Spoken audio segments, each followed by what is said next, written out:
जनताले नपत्याएर नागार्जुनको जेलको कैदी बनाइबक्सेका छन्। टुटी गयो मेरो जीवन लुटी गयो।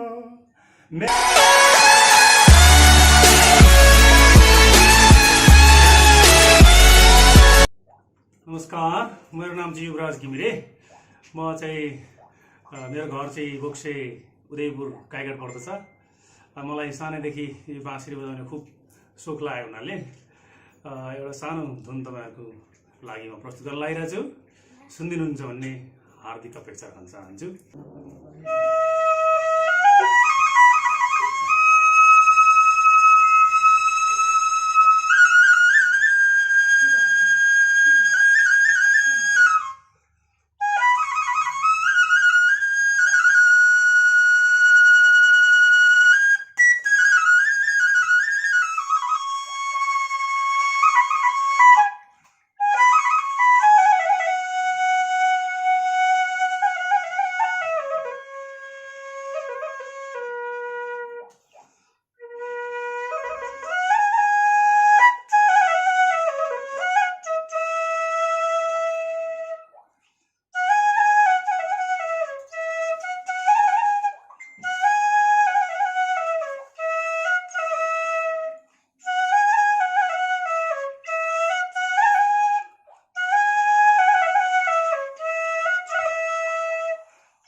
के गर्नुहुन्छ तपाईँ?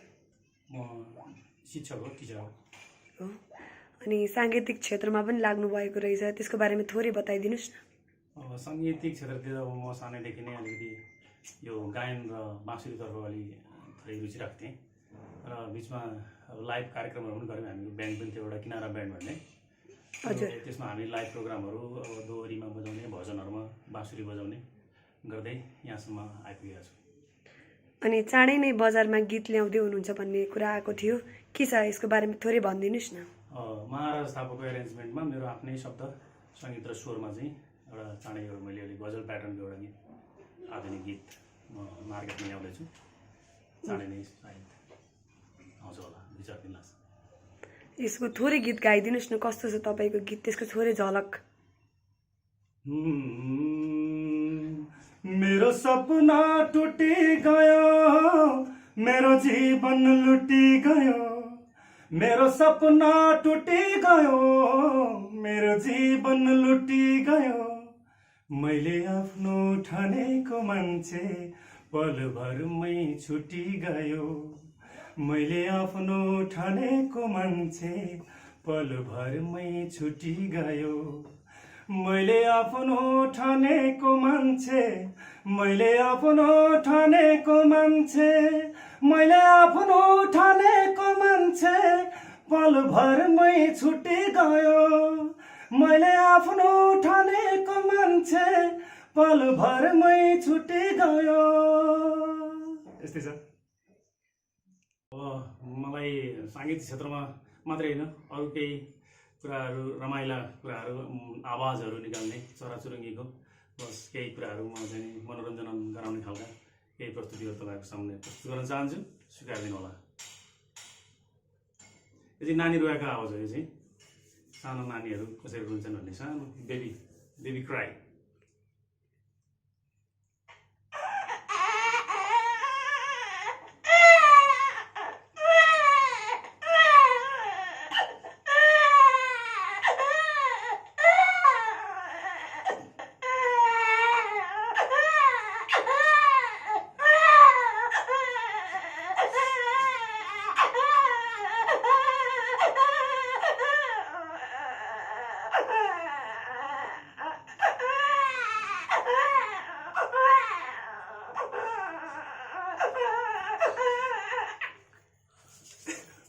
कस्तो लाग्यो?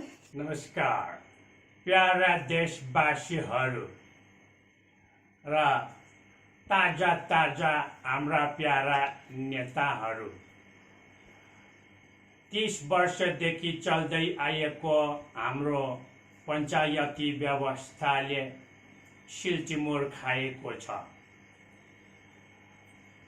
हामीलाई जनताले नपत्याएर नागार्जुनको जेलको कैदी बनाइबक्सेका छन्। हिङ नभए पनि हिङ बाँधेको टालो फेरि पनि आउँछ कि हाम्रो पनि पालो भन्दै हामी प्रतीक्षा गरी बक्सेर बसिरहेका छौँ। अन्तमा श्री पशुपतिनाथले हामी सबैको कल्याण गरून्। जय नेपाल। त्यसै गरी एउटा कोइली कराएको आवाज तपाईँहरूको लागि।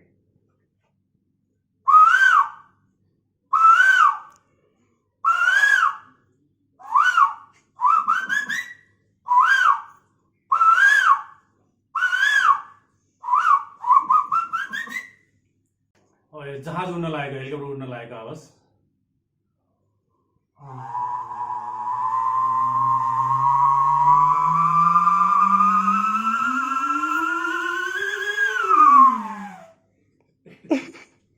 सुँगुर रोपेको आवाज सानो तपाईँहरूको लागि है त।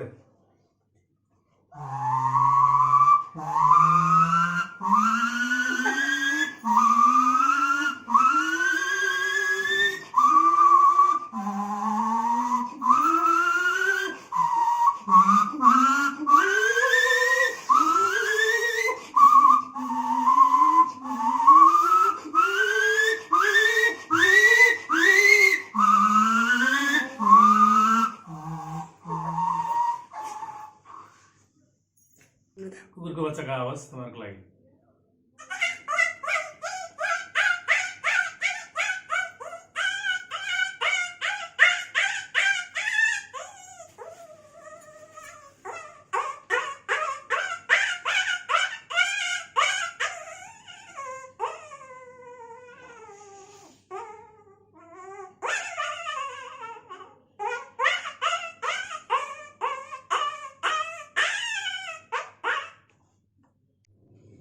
यति धेरै प्रतिभा छ हजुरमा होइन। तपाईँको साथीभाइहरूले एकदम धेरै तारिफ गर्नुहुन्छ होला। के भन्नुहुन्छ तपाईँको साथीहरूले यस्तो धेरै प्रतिभा देख्दाखेरि? खै तपाईँ त अब के गर्नुहुने, क्या ढिलो भइसक्यो क्या हो। यति धेरै प्रतिभा हाम्रो भए त के गरिसक्छौँ हामी भन्छन् र रमाइलो मान्छन्। त्यही हो। अनि ढिलो भयो जस्तो लाग्छ तपाईँलाई कि लाग्दैन? होइन, well beginning is half done भन्छ है। अब ढिलो त भएको तर पनि भयो जस्तो चाहिँ लाग्दैन। अनि के छ भविष्यको प्लानहरू? के छ भविष्य प्लान? अब गीत रेकर्डिङ गर्ने, एक दुईवटा प्रस्तुतिहरू, लाइभ प्रस्तुतिहरू, आफूले चाहेका कुराहरू अब जनमानसमा पुर्याउने र त्यसको रेस्पोन्स कस्तो आउँछ यसो हेर्ने, आफूलाई आफ्नो पहिचान छोड्ने विचार छ। सबैजनाले तपाईँले हेरिरहनु भएको छ होइन। दर्शक महानुभावहरूलाई चाहिँ तपाईँले के रिक्वेस्ट गर्न चाहनुहुन्छ, के भन्न चाहनुहुन्छ? म सबै मेरो यो प्रस्तुति हेरिरहनुभएका दर्शक महानुभावहरूलाई, मसँग भएका प्रतिभाहरूलाई राम्रो लाग्यो भने कदर गरिदिनु होला, सम्मान गरिदिनु होला र सब्सक्राइब गरिदिनु होला, लाइक गरिदिनु होला भन्ने हार्दिक अनुरोध गर्न चाहन्छु।